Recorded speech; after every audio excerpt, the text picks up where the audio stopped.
Welcome into Rogue Football. I'm your host, Jordan Lugo. Thank you so much for tuning in right now. Alex Highsmith, he gets a big $68 million bag from the Pittsburgh Steelers. We'll dive into it right now. First, if you enjoy the content here, please hit that like and subscribe button, notification bell so you don't miss a show. Really appreciate y'all tuning in. So, Alex Highsmith, he was a fairly unheralded draft prospect back in 2020 out of Charlotte. He gets a huge bag from the Pittsburgh Steelers. Well-deserved payday for him.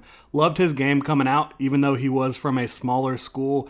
I had a mid-day 2 grade on Alex Highsmith. The Steelers, they liked him too, but they were able to land him all the way down at 102 overall, the bottom of day 2, bottom of the 3rd round there. After 3 seasons in the league, Highsmith gets his payday, 4 years, $68 million according to Rap Sheet. He was going into the final year of his rookie deal in 2023. Now he's got some financial security moving forward. $17 million per year according to Rap Sheet. That puts him among the top 10 edge rushers in the game today, which is obviously huge for him. Is he a top 10 edge rusher? Probably not, but he's definitely close to it, and that's kind of the way the NFL works with these contracts. It's whoever is next up gets the bag, and it is a repeating cycle. He's probably not going to be in the top 10 when you look at this in a few months or a year from now, so that's just kind of the way NFL contract cycles go. $27.7 million in guaranteed at signing.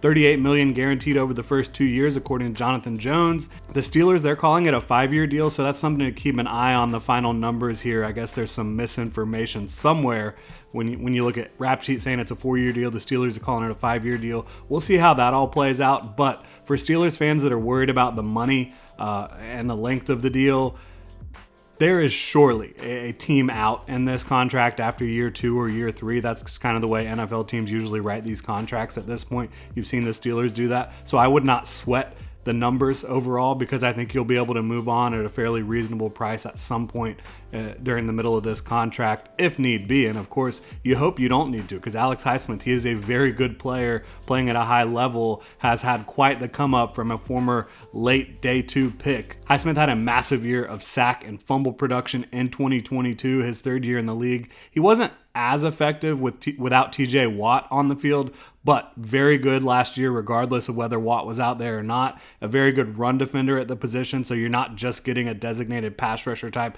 This is a guy that can play all 3 downs for you at a high level. He's a very good athlete, makes splash plays all over the field, handles his business on all 3 downs as I mentioned. He can win on the outside track with a big bag of tricks.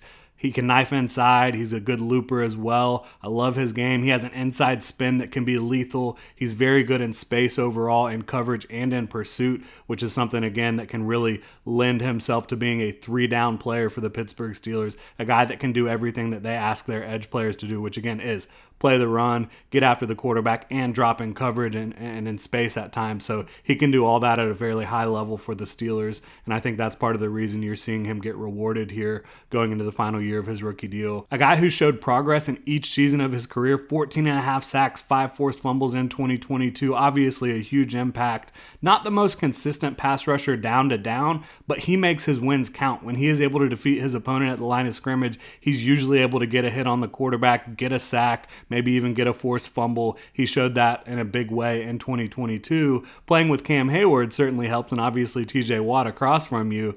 He's set for another monster year with the Steelers, and they have a potentially dominant pass rush, a potentially dominant front as a whole with Alex Highsmith, right? With a fully healthy TJ Watt. Of course, Cam Hayward, as I mentioned in the middle, one of the most underrated players in the league. You drop Marcus Golden into that mix, Keanu Benton in the draft, Herbig in the draft out of Wisconsin as well. This is a group that can really get after the quarterback, and a group that I think is going to be good at stopping the run as well. So the Steelers, they might have some questions throughout their roster at certain spots, but not up front with this defense. Alex Highsmith is a huge part of that for them, and he's going to be with the Pittsburgh Steelers for the foreseeable future.